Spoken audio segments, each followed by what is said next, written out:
सुबह में आनंदित हैं? हालेलुया। बोलो प्रभु यीशु की, बोलो प्रभु यीशु की। हाँ परमेश्वर के लोगों, क्योंकि आज पवित्र शास्त्र बाइबल हमें इस प्रकार से बतलाती है, लूका 2:11 के अंदर में, कि आज दाऊद के नगर में तुम्हारे लिए एक उद्धारकर्ता जन्मा है और वही मसीह प्रभु है। खुदा इस वचन पर आशीष दे, आमीन। क्या परमेश्वर के लोगों,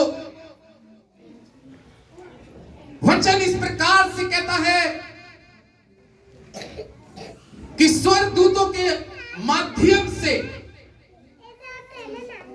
गड़लियों के पास जो अपनी भेड़ों की रखवाली कर रहे थे, और पवित्र शास्त्र वचन इस प्रकार से कहता है कि उस वक्त खुदा का प्यार मेरे और आपके लिए एक तोहफे के रूप में, एक गिफ्ट के रूप में इस संसार के अंदर में आया। और पवित्र शास्त्र बाइबल इस प्रकार से कहती है कि जब गड़ड़िए भयभीत होने लगे, घबराने लगे, तो उन फरिश्तों ने उनसे कहा, आज तुम्हें भयभीत होने की जरूरत नहीं है, आज तुम्हें डरने की जरूरत नहीं है, क्योंकि आज दाऊद के नगर में तुम्हारे लिए एक उद्धारकर्ता जन्मा है। हालेलुया। उद्धार। आज परमेश्वर के लोगों, मैं परमेश्वर के वचन के द्वारा आपको बताना चाहता हूं, आखिर वचन देहधारी क्यों हो गया और वचन देह के अंदर में क्यों आया? क्योंकि यदि वचन देह में नहीं आता तो मानव जाति का उद्धार नहीं हो सकता। इसलिए परमेश्वर का कलाम कहता है कि वचन को मानव का रूप धारण करना पड़ा, क्योंकि बाइबल हमें प्रकार से बतलाती है, संसार और संसार के अंदर में जो बहुत अधर्म बढ़ता जा रहा था, पाप बढ़ता जा रहा था, बुराइयां बढ़ती जा रही थी, एक दूसरे के प्रति नफरत बढ़ती जा रही थी, लोग पाप के अधीन होते जा रहे थे, और पाप का ढेर, पाप की दुर्गंध बाइबल इस प्रकार से बतलाती है कि वो खुदा के सामने पहुंचने लगी। क्योंकि उस वक्त पुराने नियम के मुताबिक अगर बात करें तो उस समय कोई भी मनुष्य गुनाह करता था, पाप जब करता था, तो पाप की बलिदान करने के लिए, पाप से छुटकारा पाने के लिए बाइबल इस प्रकार से कहती है कि वो याजक के पास जाता था। कैसे मैं पाप से उद्धार पाऊं? कैसे इस पाप से मुझे छुटकारा मिलेगा? मैंने किसी की हत्या कर दी है, मैंने व्यभिचार करा है, मैंने चोरी करी है, मैंने अधर्म करा है, मैंने बुराई करी है, आखिर मुझे इन सारी चीजों से कैसे छुटकारा मिलेगा? कैसे मैं इस अधर्म से निकलूंगा? और बाइबल हमें इस प्रकार से बतलाती है कि जब वो याजक के पास अपने पाप को लेकर, अपने गुनाहों को लेकर जाता था, तो वचन इस प्रकार से कहता है कि याजक उसकी हैसियत को देखते हुए उसके सामने रख देता था। अगर तेरी ताकत है तो भेड़ का बच्चा लिया, बैल लिया, कबूतर लिया, पनडुब्बी लिया और इसको अपने पाप के लिए बलिदान कर देना। और बाइबल में लिखा है कि उस वक्त याजक उस मनुष्य के पाप के उद्धार के लिए खून का बहाना। लेकिन परमेश्वर के लोगों, जब खुदा ने इस संसार को देखा और संसार के लोगों को जब देखता है खुदा, तो बाइबल हमें इस प्रकार से बतलाती है कि उसने क्या देखा कि इनको पाप करने की आदत पड़ चुकी है और पाप की दुर्गंध, पाप का ढेर, पाप की बदबू खुदा को दिखाई देने लगी। तब परमेश्वर ने यह जान लिया कि इस तरीके से मानव जाति का उद्धार नहीं हो सकता, क्योंकि मनुष्य दिन प्रतिदिन कठोर होता जा रहा था। कठोरता में बेशक वो परमेश्वर की आराधना तो करता था, बेशक वो खुदा के घर में जाके, उसकी हैकल में जाके उसकी दुहाई तो देता था, उससे दुआ भी करता था, उपवास और फास्टिंग भी रखता था, लेकिन फिर भी परमेश्वर के लोगों वो पाप के अधीन था। आज हम इसी प्रकार से संसार के अंदर में देखते हैं, बहुत से लोग आराधना करने वाले भी होते हैं, चर्च में बराबर जाने वाले भी होते हैं, वचन के प्रचार करने वाले भी होते हैं, लेकिन पाप के अधीन रहकर सारे काम करते हैं। उसी पाप से छुटकारे दिलाने के लिए परमेश्वर का वचन में लिखा है कि खुदा को उसने अपने आप को इतना शून्य किया, इतना शून्य किया कि वो मानव का रूप धारण कर गया। वो खुदा जो संसार के अंदर में नहीं समा सकता था, वो खुदा जिसके कहने से, शब्दों के कहने से उजियाला हो जाता है, वो खुदा उसने अपने आप को, बाइबल इस प्रकार से कहती है, इतना दीन कर लिया, इतना नम्र कर लिया। जब उसने पृथ्वी पर दृष्टि करी और पृथ्वी के लोगों को देखा और पृथ्वी के अंदर से उसको एक कुमारी बेटी मिलती है, और उस कुमारी बेटी का नाम आप सभी को मालूम है। क्या नाम था? मरियम। वचन इस प्रकार से कहता है, उस बेटी ने किसी पुरुष की शक्ल नहीं देखी थी, पाक और बहुत ही पाक थी।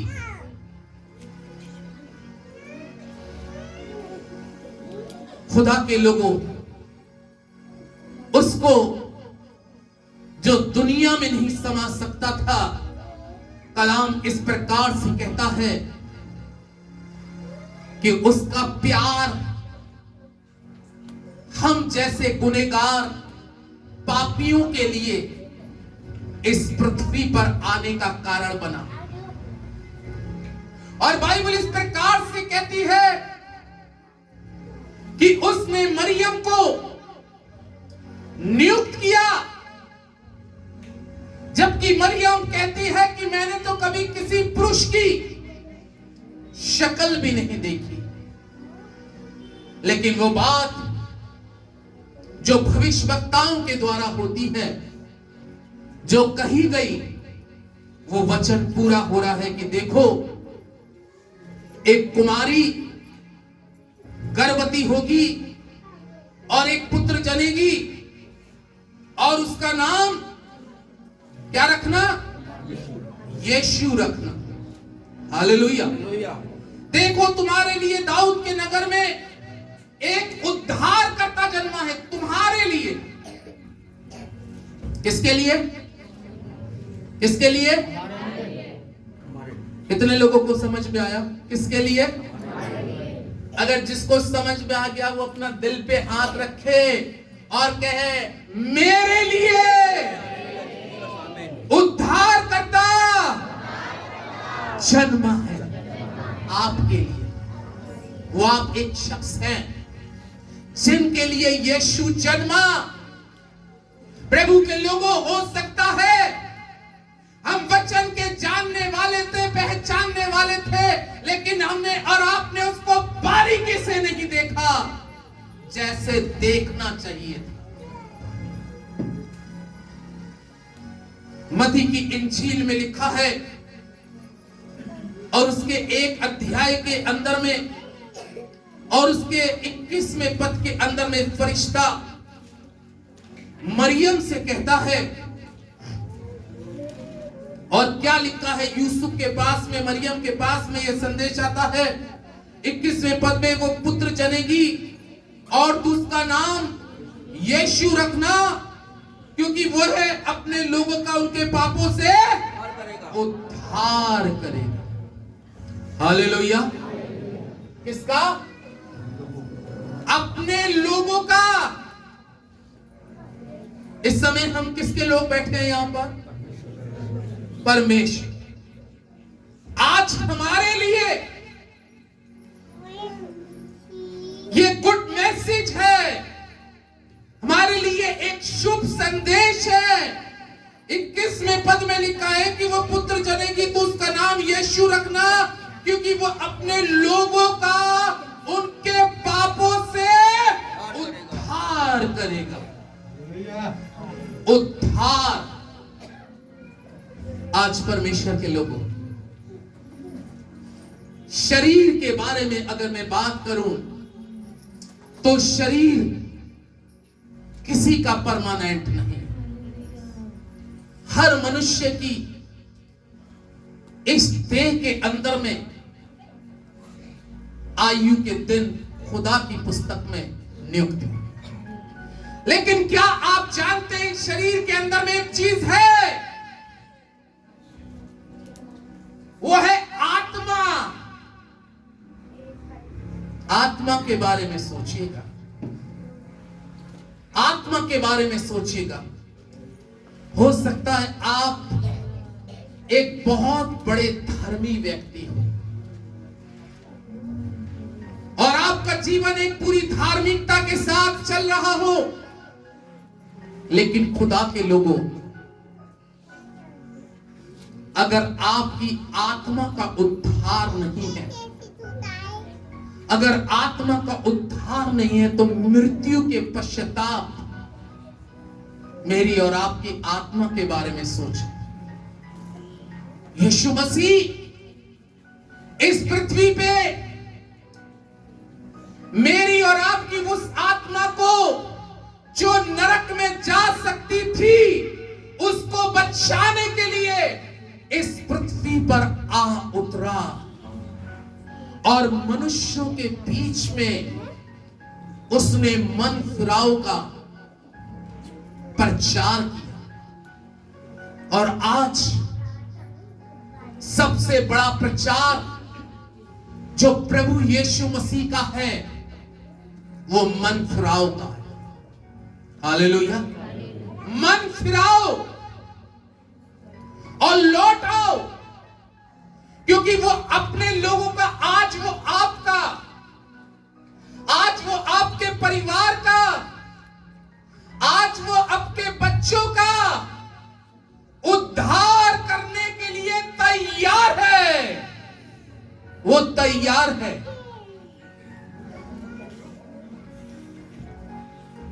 लेकिन आज की सुबह के समय परमेश्वर के लोगों, मैं परमेश्वर का दास होने के नाते आपको एनकरेज करना चाहता हूं कि आप उस उद्धार को प्राप्त करने लिए जैसा परमेश्वर का वचन कह रहा है उसको अपने जीवन के अंदर में रिसीव करें।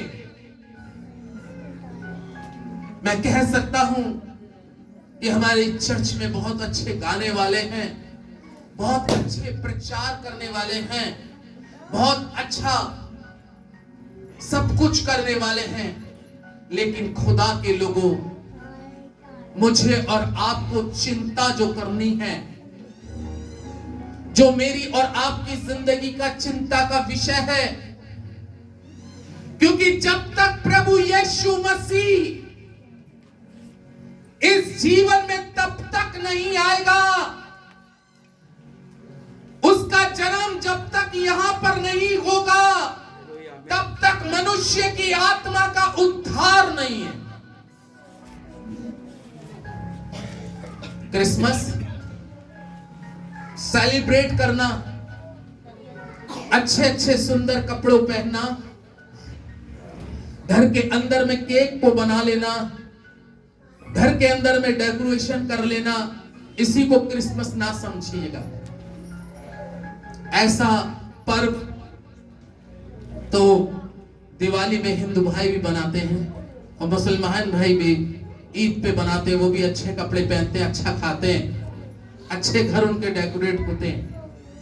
लेकिन ये क्रिसमस हमारे लिए, यीशु का आने का कॉज रीजन हमारे लिए क्या है कि वो अपने लोगों का उनके पापों से क्या करे, उद्धार करे। इसलिए उसको उद्धार करता कहा गया, उद्धार करता। हम लोग उद्धार चाहते हैं, हम लोग पता है किस किस चीज का उद्धार चाहते हैं। अगर कोई सर्विसमैन है, अगर कोई बिजनेसमैन है, मेरे बिजनेस का उद्धार हो जाए। आज अगर सैलरी 25,000 है, 40 हो जाए। आज अगर बिजनेसमैन से बात करो, आज की पास्टर साहब 1 लाख की सेल है, आगे 50 की होए नहीं, 1.25 की हो जाए, 1.5 की हो जाए। हम लोग संसारिक चीजों का उद्धार चाहते हैं प्रभु के लोगों, और ज्यादातर हमारी प्रार्थनाओं के अंदर में इस पृथ्वी पर अगर देखें तो ज्यादातर मनुष्य इस पृथ्वी पर अपनी संसारिक इच्छाओं को पूरी रखने के लिए चाहत रखते हुए परमेश्वर के आगे आता है। लेकिन खुदा के लोगों, मैं इसके अगेंस्ट नहीं जाऊंगा, क्योंकि जब हम पृथ्वी पे रहते हैं तो हमें पृथ्वी की चीजों की भी क्या है, आवश्यकता है। जिस तरीके से खुदा के लोगों, मैं और आप संसारिक रीति से उद्धार चाहते हैं कि मेरा कर्ज से उद्धार हो जाए, मेरा बीमारी से उद्धार हो जाए, वो बच्चों की शादी विवाह हो जाए उससे उद्धार हो जाए, ओ मेरा काम का उद्धार हो जाए, ये सब कुछ बहुत अच्छी बात है। लेकिन क्या परमेश्वर के लोगों, आपने प्रभु यीशु मसीह के बारे में सोचा कि वो इस संसार के अंदर में क्यों आया और उसके आने का कारण क्या था? क्या वो मेरे और आपका केवल संसारिक उद्धार चाहता है? नहीं, परमेश्वर के लोग संसारिक उद्धार भी वो करता है हमारा, लेकिन सबसे बड़ा उद्धार है आत्मा का। जब तक मैं और आप खुदा के लोगों यीशु मसीह में होकर, यूहन्ना 3:16 की एक बहुत कॉमन आयत है, वो सभी को मालूम होगी। कौन सी आयत है? परमेश्वर ने जगत से ऐसा प्रेम किया कि अपना लौता पुत्र दे दिया, ताकि जो कोई इस पे विश्वास करे वो नाश ना हो परंतु अनंत जीवन पाए। हालेलुया। कौन सा जीवन? यहाँ पे तो अनंत जीवन नहीं है। हो सकता है आपके पास पैसे बहुत हो जाए, लेकिन वो से हमें अनंत जीवन नहीं मिल सकता। उद्धार पाने के लिए वो धनवान भी दौड़ता गया था और कह रहा था, अनंत जीवन पाने के लिए मैं क्या करूं? क्या कहा यीशु मसीह ने? जो कुछ है सब कंगालों को बांट दे। तो तुझे वही तो चाहिए अनंत जीवन?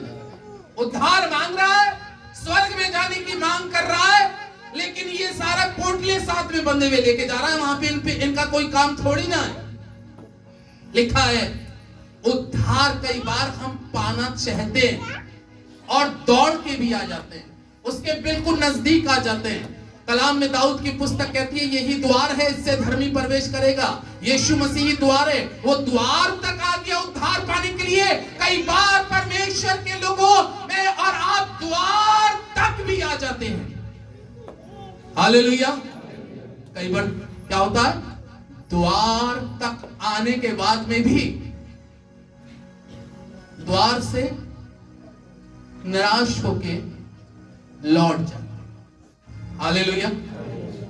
यीशु मसीह ने कहा तू उद्धार चाहता है और मैं इस पृथ्वी पर इसीलिए तो आया हूं। मेरा आने का मकसद यही तो था कि मैं अपने लोगों का उनके पापों से उद्धार करूं। इसका मतलब है कि वो प्रभु का तो था, लेकिन पोटलियां जो पाप की बांधे हुए था वो नहीं छोड़ना चाह रहा था। अब ऐसा तो नहीं हो सकता कि उद्धार भी हम चाहें और जिन चीजों को प्रभु त्यागने के लिए, जिन चीजों को छोड़ने के लिए, जिन चीजों को अपनी लाइफ से दूर करने के लिए प्रभु यीशु मसीह कह रहा है उसको ना करें तो कहां से होगा खुदा के लोगों उद्धार? बताइए आप, सब बाइबल के अच्छे जानकार हैं, कहां से होगा हमारा उद्धार? उसने अपने आप को सख्त कर लिया, उस धनवान ने अपने आप को सख्त कर लिया, कठोर कर लिया, और बाइबल में लिखा खामोशी के साथ चला गया, नहीं हो पाया उद्धार। इसलिए यशाया नबी की पुस्तक कहती है, अगर आप 46 अध्याय को निकालेंगे,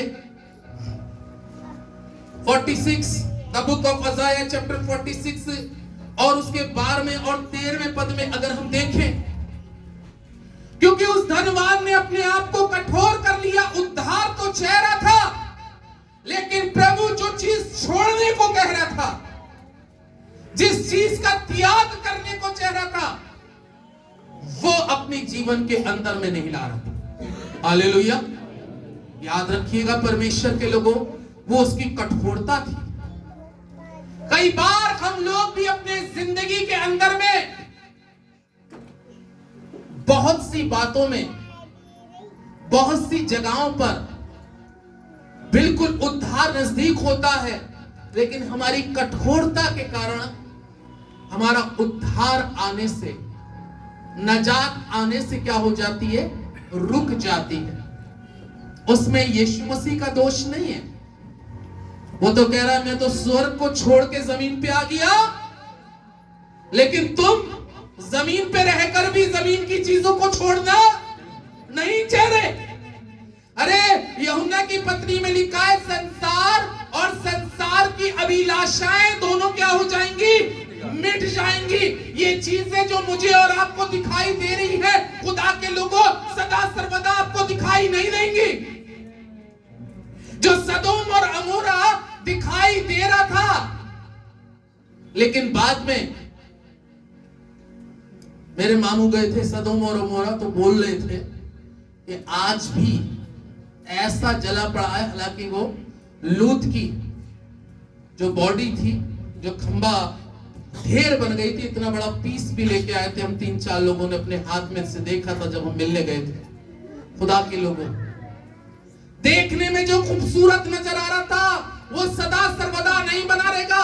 कई बार हमारी कठोरताओं के कारण हमारा उद्धार नहीं हो पाता। हम खुदा के नजदीकी में तो होते हैं, खुदा के वचन में पास तो होते हैं, संगति में होते हैं, बिल्कुल नजदीक में आके भी खड़े होते हैं। क्या करूं प्रभु उद्धार पाने के लिए, क्या करूं? कलाम में लिखा है पौलुस ने उस दरोगा से क्या कहा, जब वो दरोगा कहने लगा मैं उद्धार पाने के लिए क्या करूं, उसने कहा यीशु मसीह पर विश्वास कर तो तू और तेरा घराना उद्धार पाएगा।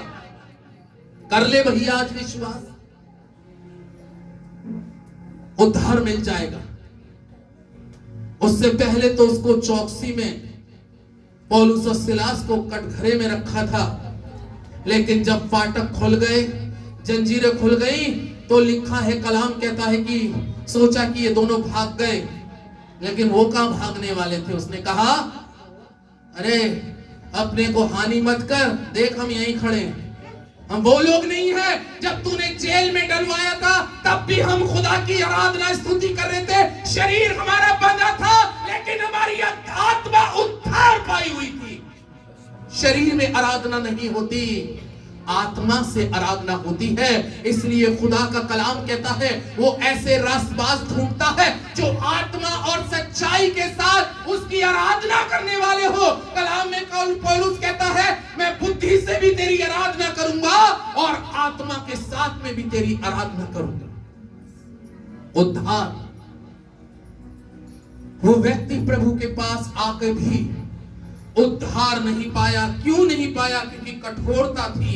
यशाया 46 के 12-13 पद में लिखा है, हे कठोर मन वालों। क्या लिखा है?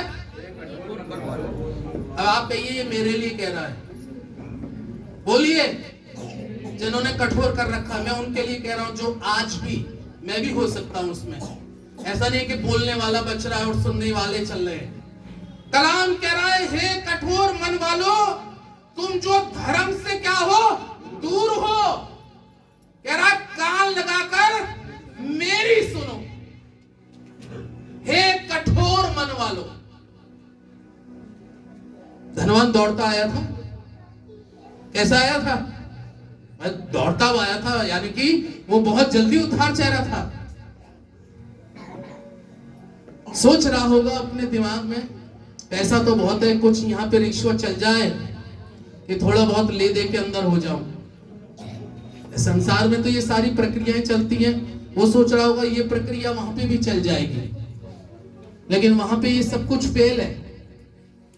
वचन में लिखा है कठोर हो गया, और यहां पर यशाया की पुस्तक कहती है, हे कठोर मन वालों, तुम जो धर्म से दूर हो, कान लगाकर मेरी सुनो। प्रकाशित वाक्य की पुस्तक कहती है, जिसके कान है वो क्या कर ले? भैया जिसके कान है वो सुन ले। खुदा का धन्यवाद हो, सभी के पास में बढ़िया कान है और सुनने की पावर क्षमता भी बहुत अच्छी है। कभी कभी कुछ लोग ऐसे भी होते हैं कि जब उनको कोई शिक्षा सही दो तो कहते हैं सुनाई नहीं दे रहा, और जब उनकी लाभ की बात करो, हाँ ये तो सुनाई दे रहा है। हालेलुया। कान की खुजली मिटाने वाले नहीं चाहते खुदा।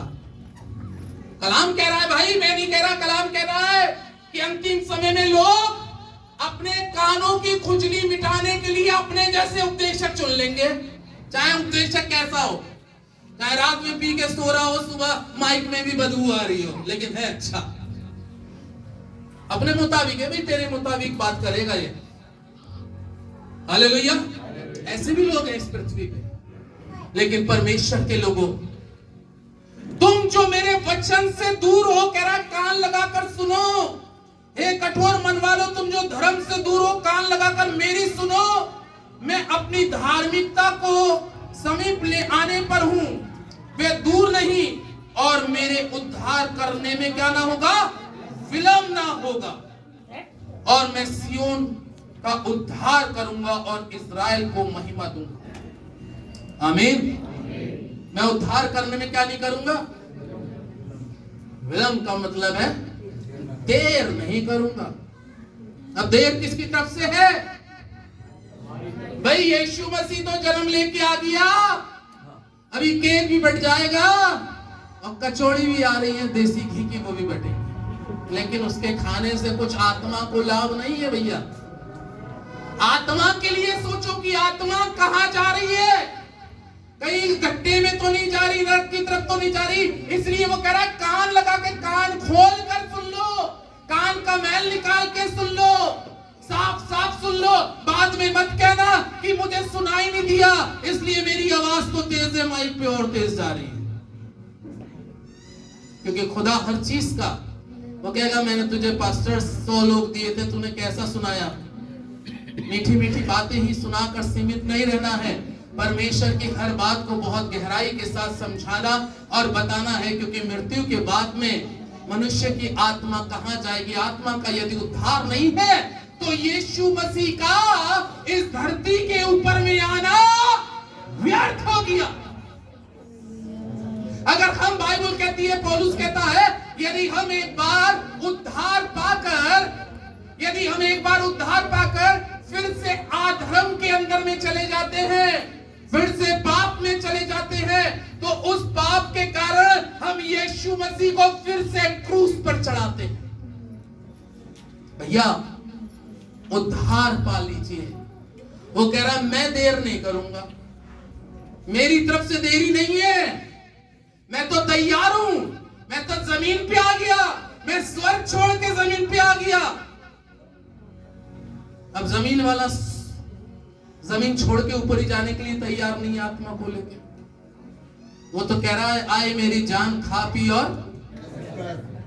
कहा आज ही तेरा रात में प्राण ले लिया जाएगा। कल ले भैया, तूने बहुत खत्ते भर लिए, खलियान भर लिए, पलंग पे लेट गया। वो आत्मा की चिंता नहीं कर रहा था कि आत्मा का उद्धार हुआ है या नहीं हुआ। कह रहा खा पी और मौज कर। उसके कान में एक आवाज बड़ी शीरिन आ गई, आज ही तेरा प्राण तुझसे ले लिया जाएगा। आत्मा का मरने के बाद हमें सोचने की जरूरत है, यदि आत्मा का उद्धार नहीं हुआ तो यीशु मसीह का जन्म इस पृथ्वी पे मानव जाति के लिए, हम सब के लिए व्यर्थ ठहरा है परमेश्वर के लोगों। इसलिए आत्मा का उद्धार के लिए हमें अपनी कठोरता को, किसको? कठोरता को तोड़ दीजिएगा आज के ही दिन, क्योंकि कल के बारे में मुझे भी नहीं मालूम और आपको भी नहीं मालूम कि आज की रात, कल के बाद हमारे साथ क्या घटे। इसलिए कलाम कहता है जब तुम मेरी वाणी को सुनते हो तो अपने मनों को कठोर मत करो उसी दिन, क्योंकि वचन आज का ही दिन बोलता है। जब वचन खुलेगा तो आज से ही बात शुरू होती है। इसलिए अपनी कठोरता को छोड़ दो, कान खोल कर सुन लो, अपने मन को फेर के ले आओ, क्योंकि मेरी तरफ से देरी नहीं है भैया। इस वर्ष में भी वो कह रहा है 3 वर्ष से मैं आ रहा हूं उद्धार करने के लिए, लेकिन बार बार कहा जा रहा है इस साल और छोड़ दो उद्धार के लिए, इस साल और छोड़ दो। छोड़ते छोड़ते 54 साल की उम्र तो मेरी हो गई और आपकी ना जाने किसी किसी की क्या क्या हो गई होगी, वो आप सभी को मालूम है भैया। हालेलुया। वो तो छोड़ रहा है। रिक्वेस्ट यीशु मसीह कह रहा है पिता से, ओ मेरे पिता, मेरे स्वामी, मेरे सृजनहार, इस वर्ष इसको और छोड़ दे 23 में।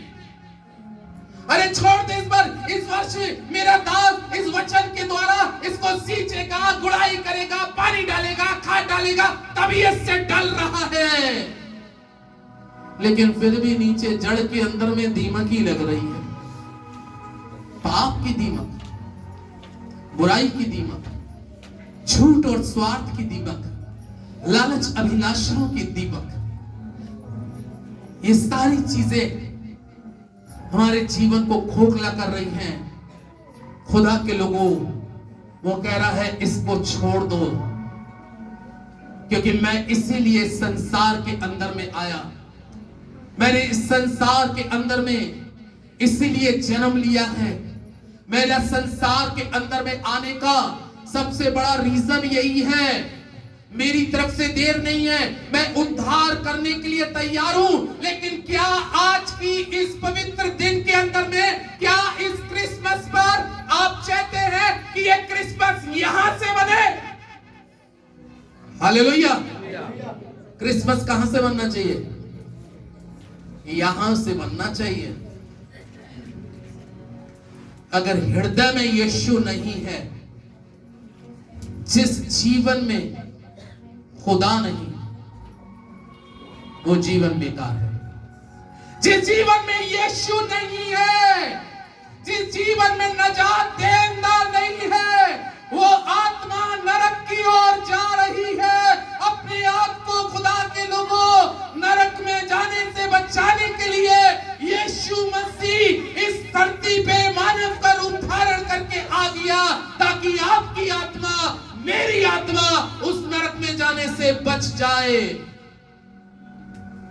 इसलिए मन को कठोर ना करें।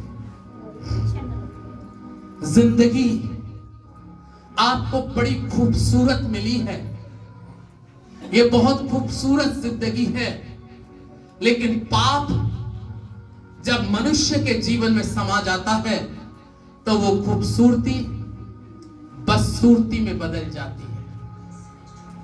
इसलिए मौका ना दें। कह रहा है मेरी तरफ से देर नहीं है, मेरी तरफ से देर नहीं है, मैं उद्धार करने के लिए तैयार हूं, विलंब नहीं करूंगा, विलंब नहीं करूंगा, मैं उद्धार करने के लिए तैयार हूं। लेकिन प्रभु आज कहता है क्या तुम तैयार हो? हमें तैयार होने की जरूरत है।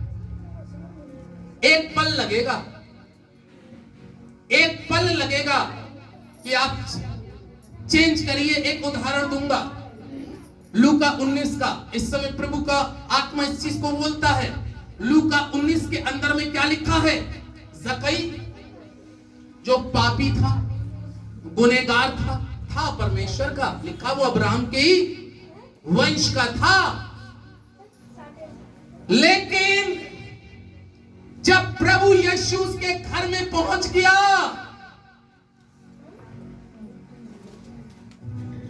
मैं इसीलिए संसार में आया हूं कि मानव जाति का उद्धार करूं। अब उद्धार करने में देखिए कितनी देर लगी, क्योंकि उसने अपनी कठोरता को क्या कर दिया। सबसे बड़ी बात, हमारी कठोरताएं हमारे को आगे बढ़ने से रोक देती है। जो कठोर मन के होते हैं, बहुत से तो कहते हैं चिकना घड़ाऊं जितना डाल लो, चाहे कितनी अच्छा जाएगा पानी सारा नीचे, खूब डालो। भैया प्रभु के लिए ना बने, पाप के लिए चिकने घड़े बन जाए। पाप के लिए अगर कितना ही पाप तू डाले, लेकिन मैं अंदर नहीं जाने दूंगा, भारी भार बह जाएगा। हालेलुया। कितनी देर लगी? लूका 19 के 8 में कितनी देर लगी यीशु मसीह को? कलाम कह रहा मन फिरा लिया उसने, मन फिरा के बड़ा भारी पश्चाताप कर लिया। अरे भैया इतना बड़ा पश्चाताप अगर आप सोचें, वो तो कंगाल हो गया। कलाम कहता है यीशु मसीह के सामने जब भार बड़ी भीड़ चिल्ला चिल्ला के कह रही है ये तो एक पापी मनुष्य के यहाँ जा उतरा, एक पापी मनुष्य के यहाँ जा उतरा। कलाम इस प्रकार से कहता है, खड़ा हो गया यीशु के सामने। आज मेरे सामने उद्धार करता खड़ा है, आज आपके सामने उद्धार करता खड़ा है। लेकिन मन अगर कठोर है तो उद्धार खड़ा ही है, लेकिन मन अगर बदल गया तो उद्धार है। आमीन। खड़ा था यीशु, बाहर पब्लिक की चिल्लाहट, जकई सामने यीशु के है। वो जानता है कि आज उद्धार हो सकता है, लेकिन उद्धार करने के लिए मुझे कुछ बदलना होगा। बदलाव क्या करा? लिखा है जब उसके कानों में यह आवाज आई, वचन इस प्रकार से लिखा है, खड़ा हो गया और खड़ा होके कहने लगा। सबसे पहली बात उसने कही, हे खुदावन, मैं अपनी आधी संपत्ति कंगालों को बांट देता। आमीन। ये आ रहा है। तुमने तो अपने मनों को क्या कर रखा है? कठोर। लेकिन इसका परिवर्तन देखिए, वो कह रहा मैं देर नहीं करूंगा, उद्धार करने में देर नहीं करूंगा। वहां से देर नहीं है, देर हमारी तरफ से होती है। कई बार हम परमेश्वर पे दोष लगाते हैं, ओ प्रभु तू मेरी क्यों नहीं सुनना। प्रभु का वचन यशायाह में कहता है, मैं बहरा नहीं हूं कि तुम्हारा उद्धार ना कर सके। जब खड़े होके कहने लगा, हे प्रभु देख, मैं अपनी आधी संपत्ति कंगालों को बांट देता हूं, और जिसका अन्याय करके ले लिया। कैसे करके? इस पृथ्वी पे बहुत सारी चीजें क्या हो जाती हैं? अन्याय के साथ में चली जाती है। क्या लिखा है वचन में? कि मैं उसका चौगना क्या कर देता हूं? फेर देता हूं। हालेलुया। ओ ये वाला जीवन मांग रहा है प्रभु। ऐसा जीवन की चाहत आपसे और मुझसे रख रहा है। और जब उसने कहा मैं अपनी आधी संपत्ति कंगालों को देता हूं और अन्याय से लिया चौगना फेर देता हूं, तब बाइबल में क्या लिखा है? उसके बीच में वो लूका के 19 अध्याय के 10वें पद में लिखा है कि आज आज इस घर में क्या आ गया? उद्धार आ गया। बिल्डिंग में आया था उद्धार? बिल्डिंग में तो वो खड़ा था। हालेलुया। जगह की बिल्डिंग में तो वो खड़ा था, लेकिन वो इस टेंपल की बात कर रहा था। पर आज इसके अंदर में क्या आ गया? उद्धार आ गया, क्योंकि इसने अपने आप को परिवर्तन कर लिया, मुलायम कर लिया, बदलाव आ गया इसके जीवन में। इसलिए बाइबल इस प्रकार से कहती है, उसने कहा आज इस घर के अंदर में उद्धार आ गया। जब यहां उद्धार आएगा, जब यहां उद्धार आएगा, मालूम है आप जहां पे भी चल के जाएं, हालेलुया, आप जहां पे भी चल के जाएं, जिस किसी के घर में जाके खड़े होंगे वहां उद्धार। सफर भी कर रहे होंगे, सफर में अगर किसी से बात भी कर ली, वहां पर उद्धार। उद्धार आपके साथ साथ चलेगा। उद्धार करता यीशु यहां पे होना चाहिए।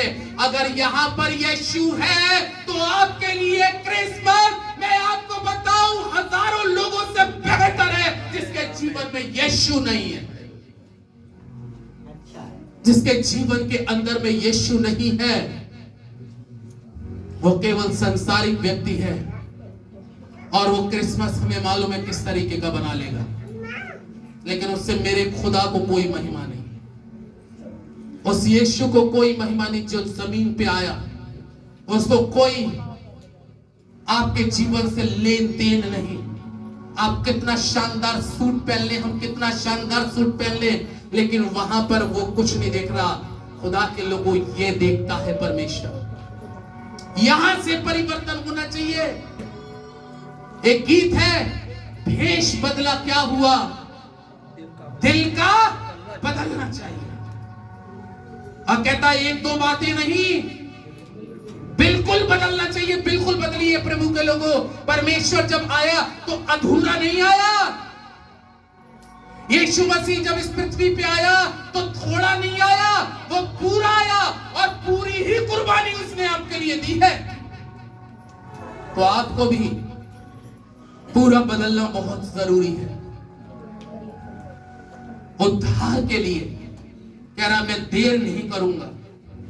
जैसे प्रभु यीशु मसीह ने उसकी ओर दृष्टि करी, उसकी ओर ध्यान दिया, उसके जीवन में देखा कि बदलाव आ गया, बदलाव आ गया, उसी घड़ी वहां पर ही खड़े खड़े बोल दिया यीशु मसीह ने। बहुत से तो चिल्लाते चिल्लाते बुजुर्गी में आ गए हैं, लेकिन अभी तक उद्धारी का पता नहीं है, कंफर्म ही नहीं है। भैया हुआ भी नहीं हुआ। और अगर बात करें तो वो तो मरने के बाद चला जाए, डायरेक्ट क्या है, मैं प्रभु के साथ स्वर्ग में जाऊंगा। अगर आप लोगों को एग्जैक्टली सही व्यक्ति होंगे तो आप कहेंगे मुझे मृत्यु से डर नहीं, क्योंकि मेरा घर प्रभु ने तैयार कर रखा, मेरी आत्मा का उद्धार है। लोगों को अपने बारे में ही नहीं मालूम रहता कभी। इसलिए प्रभु के लोगों, उसी पल यीशु मसीह ने कह दिया आज इस घर में उद्धार आया है, आज इस घर में उद्धार आया। आज प्रभु के लोगों, आपका वो घर हो सकता है, वो आपका बेटे का घर हो सकता है, आपकी बेटी का घर हो सकता है। ये वाला घर खुदा हाथ के बनाए हुए घरों में तो दाखिल नहीं होता। वचन कहता वो इस घर में बात कर। हालेलुया। क्योंकि परमेश्वर के लोगों, प्रेरितों के काम 4 में इस प्रकार से लिखा है,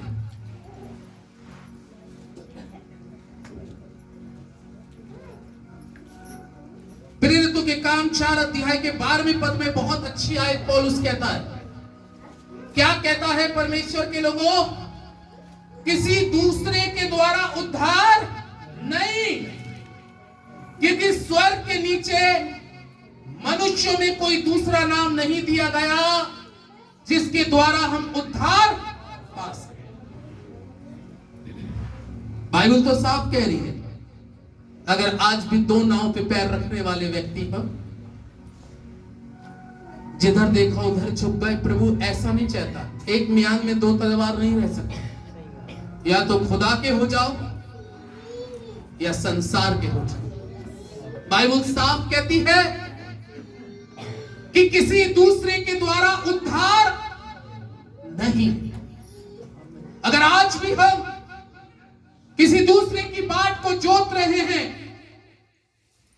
यदि आज हम किसी बाट को, किसी और चीज की बाट जोत रहे हैं और उद्धार पाने की कोशिश कर रहे हैं, तो हम रॉन्ग हैं, गलत जा रहे हैं। उद्धार करता जो जन्मा वो एक ही है। जो उद्धार करता जन्मा वो केवल प्रभु यीशु मसीह है। कह रहा है जमीन और आसमान के बीच में कोई दूसरा नाम ही नहीं है भैया। अरे जब कोई दूसरा नाम नहीं है तो हमारा दिमाग दिल एक ही पे रहना चाहिए, एक ही जगह स्थिर रहनी चाहिए। क्योंकि पौलुस तो साफ मना कर रहा है, ये वो व्यक्ति है जो दुनिया की दौलत को छोड़कर यीशु के पास आया और दुनिया की दौलत को कहता है ये कूड़ा है। जब उसकी आत्मा का उद्धार हो गया तो दुनियावी दौलत वो कहता है कूड़ा है। और हम कूड़े के पीछे लगे रहते हैं।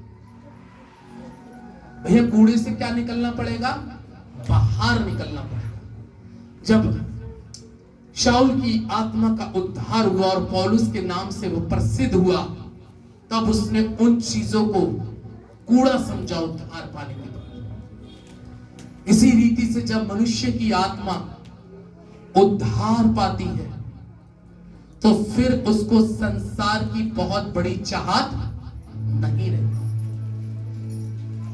उद्धार पाने के लिए परमेश्वर का वचन स्पष्ट रूप से रोमियो 10 अध्याय के 13वें पद में लिखा है, क्योंकि जो कोई प्रभु यीशु मसीह का नाम लेगा, जो कोई प्रभु यीशु मसीह का नाम लेगा वो क्या पाएगा?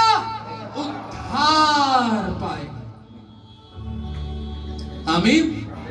जो कोई, उसके ऊपर के पद में लिखा है, यहूदियों में और यूनानियों में कुछ भेद नहीं, इसलिए वो सबका प्रभु है। वो सबका प्रभु है।